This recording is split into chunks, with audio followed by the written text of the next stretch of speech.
You've been sold a fantasy about eternal childhood, but the real story is about a boy who kidnaps runaways, indoctrinates them into his personal militia, and rules over a permanent war zone where killing is a game and aging out means disappearing.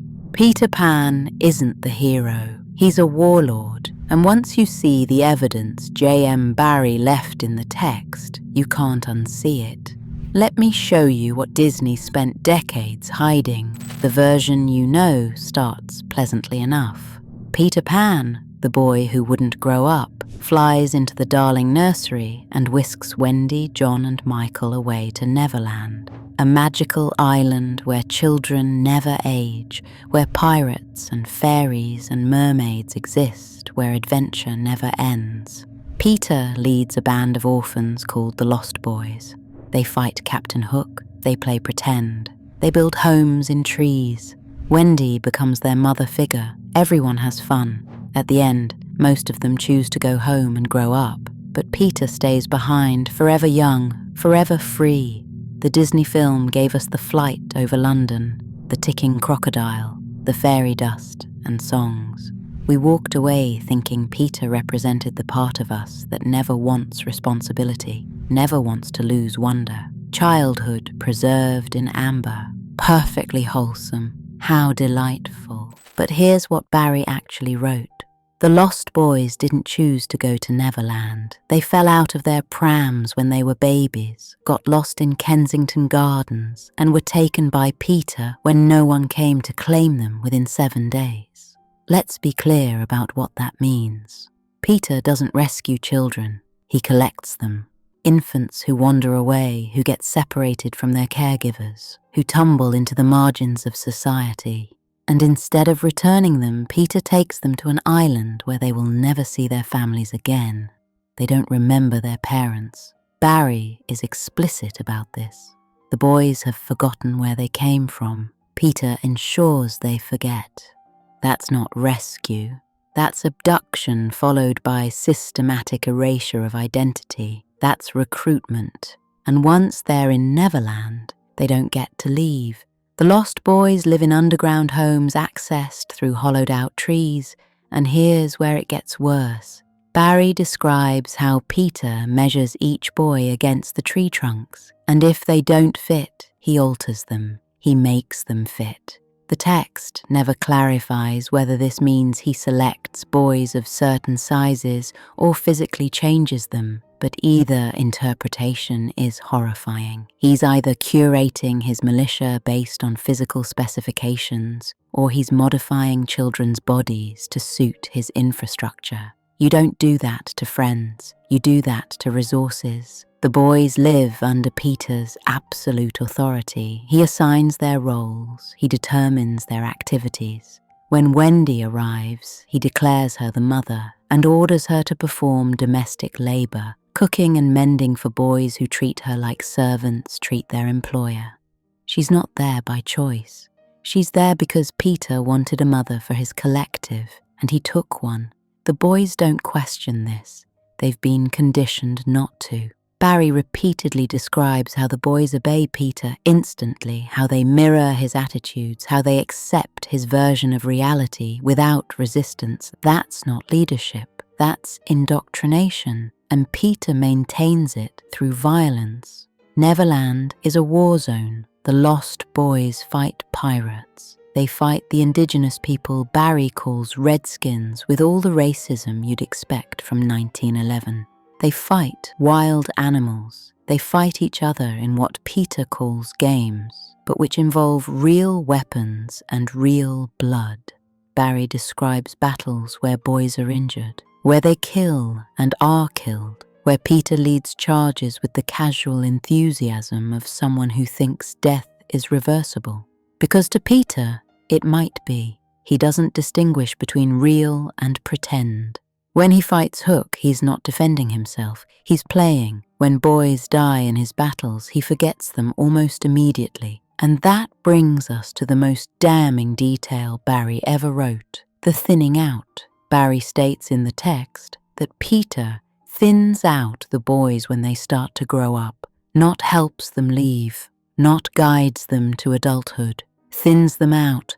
The phrasing is agricultural. You thin out crops, you thin out populations. You remove the ones that don't serve the purpose anymore. And Barrie never clarifies what happens to these boys. They simply disappear from Neverland when they get too old.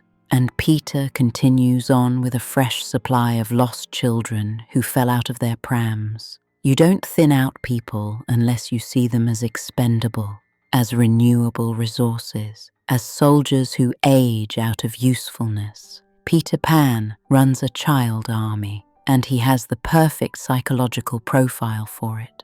Let's examine Peter's behavior through the lens of what we know about real-world child soldiers and the warlords who command them.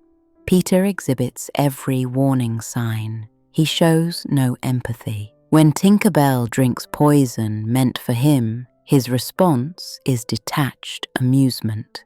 When the lost boys are captured, he treats it as an inconvenience to his game, not a crisis requiring rescue.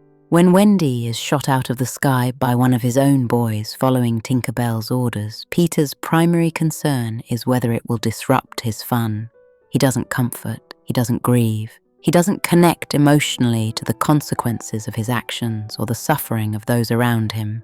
He also rewrites reality to suit his needs. Barrie describes how Peter believes his own pretending, how he can't distinguish between games and actual events, how he convinces himself and others that his version of events is truth.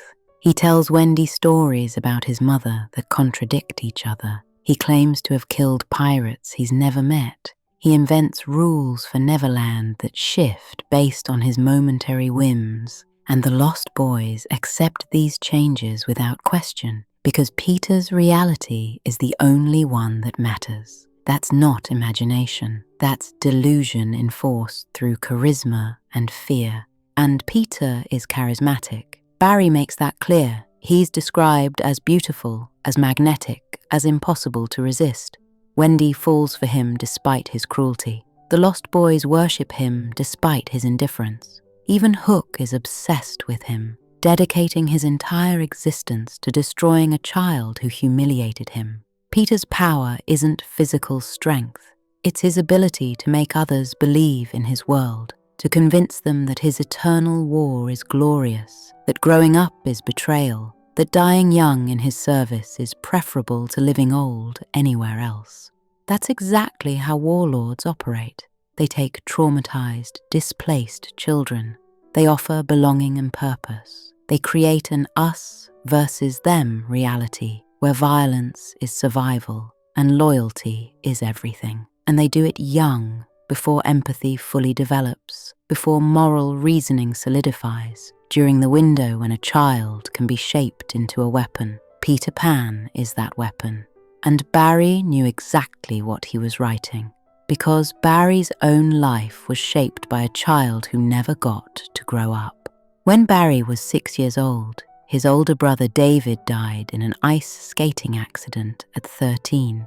Their mother, Margaret Ogilvy, never recovered. She mourned David for the rest of her life, frequently telling young James that David would have been the perfect son because he would never grow old enough to disappoint her. David was frozen in her mind as the ideal child, eternally 13, eternally innocent, eternally better than the living son standing in front of her. Barrie spent his entire childhood trying to replace a dead boy, even wearing David's clothes, even imitating his mannerisms, trying desperately to become the son his mother actually wanted. He failed. Because you can't compete with the dead. The dead don't age, don't change, don't develop flaws. The dead remain perfect, and that's Peter Pan, a boy frozen at the age where he's still appealing, still useful, still before the complications of adolescence and adulthood set in. Peter isn't celebrating childhood. He's preserved in it like an insect in amber, unable to grow because growth means becoming something his creator's trauma couldn't tolerate. But Barrie didn't just write his own childhood grief into Peter Pan. He wrote the future deaths of the boys he adopted, After befriending Sylvia Llewellyn Davies and her 5 sons in Kensington Gardens, the same location where Peter Pan kidnaps the lost boys, Barrie became obsessed with the family. When Sylvia's husband died, Barrie inserted himself as a father figure. When Sylvia died of cancer, Barrie manipulated her will to gain custody of all 5 boys despite her family's objections. He raised them, and 3 of them died young. George Llewellyn Davies was killed in World War I at 21, shot in the trenches in 1915. Michael Llewellyn Davies, Barrie's favourite and the boy who most resembled the fictional Peter, drowned at 20 in 1921 under circumstances that suggested possible suicide. Peter Llewellyn Davies, the boy Barrie literally named Peter Pan after, threw himself under a train in 1960 at 63, his suicide note referencing the burden of being associated with the character. Barrie created a story about boys who never grow up, and then he lived through the reality of boys who didn't get to. George died in a real war wearing a uniform. Michael died in water that might have been an escape. Peter died decades later, still haunted by the character that made him famous. The Lost Boys weren't just fiction, they were prophecy. And all of this happened against the backdrop of a culture preparing to send an entire generation of boys into mechanized slaughter. Peter Pan was published in 1911, 3 years before World War I began.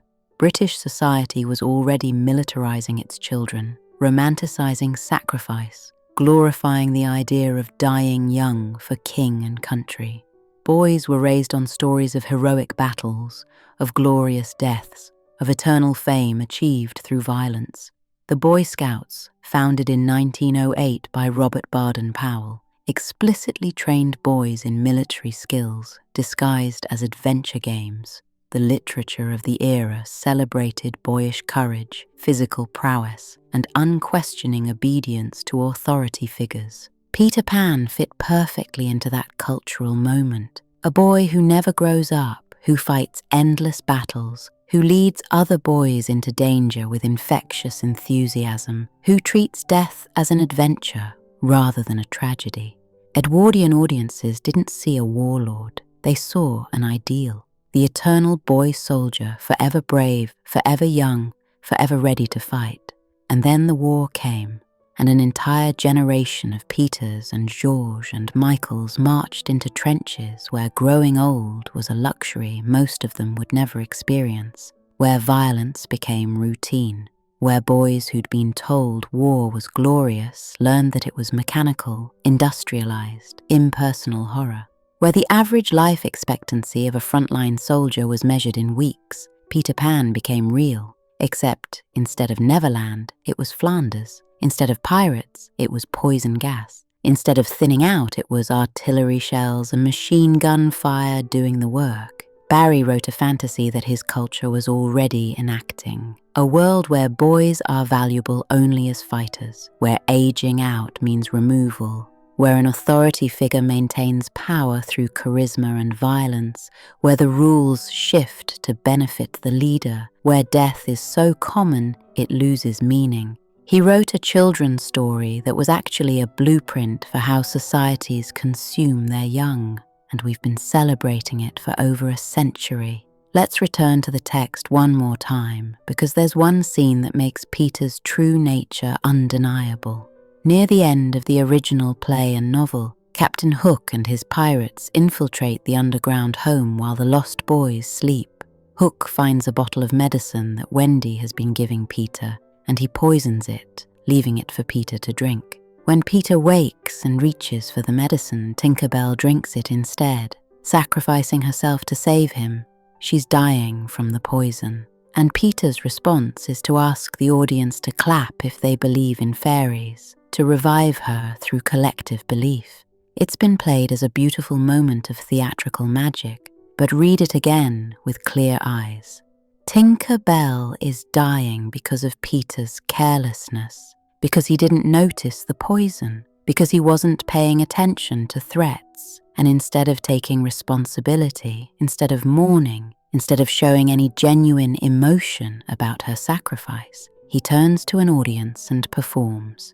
He manipulates collective sympathy to fix a problem he created through negligence. He uses charm and spectacle to avoid consequences. That's not love, that's narcissism. That's a leader who sees even genuine sacrifice as a tool for maintaining his own mythology. Tinker Bell doesn't matter except as proof that people will die for Peter, that his magic is real, that belief in him is mandatory, and the audience claps every single time. We participate in reviving his enabler, in sustaining his fantasy, in ensuring that Peter faces no lasting consequences for the damage he causes. We've been complicit in this for generations. Peter Pan is a horror story disguised as a fantasy, a tale about a boy who kidnaps children, erases their identities, indoctrinates them into his personal army, sends them into endless wars, and disposes of them when they're no longer useful. A boy who cannot love, cannot grow, cannot see others as anything more than props in his eternal game. A boy created by a man traumatized by death, obsessed with boys, and living through an era about to sacrifice millions of young men to imperial violence. JM Barrie didn't write a celebration of childhood. He wrote a warning about what happens when we freeze children in permanent youth, when we valorize violence as play, when we refuse to let boys become men because we prefer them dead at 13 than disappointing at 30. He wrote about the lost boys, and then he watched them fall in real wars, in real rivers, under real trains. Peter Pan is the original child warlord, charming, deadly, frozen in the age where empathy hasn't formed and violence hasn't developed consequences. He's every boy soldier who was handed a gun and told it was a game. Every young recruit who believed the fantasy until the blood was real. Every leader who sent children to die while calling it glory. And we gave him a Disney movie. We made him a hero. We taught generations of children that refusing to grow up is admirable, that Neverland is paradise, that Peter is someone to admire. But Neverland isn't paradise. It's a war zone ruled by a boy who thins out his followers when they age out of usefulness. And Peter isn't a hero. He's what trauma creates when it's given power over the vulnerable. The lost boys aren't lucky, they're casualties. And every time we retell this story without acknowledging what Barrie actually wrote, we're clapping for Tinker Bell while ignoring the poison in Peter's hand. Now you know. You're welcome, or I'm sorry, probably both.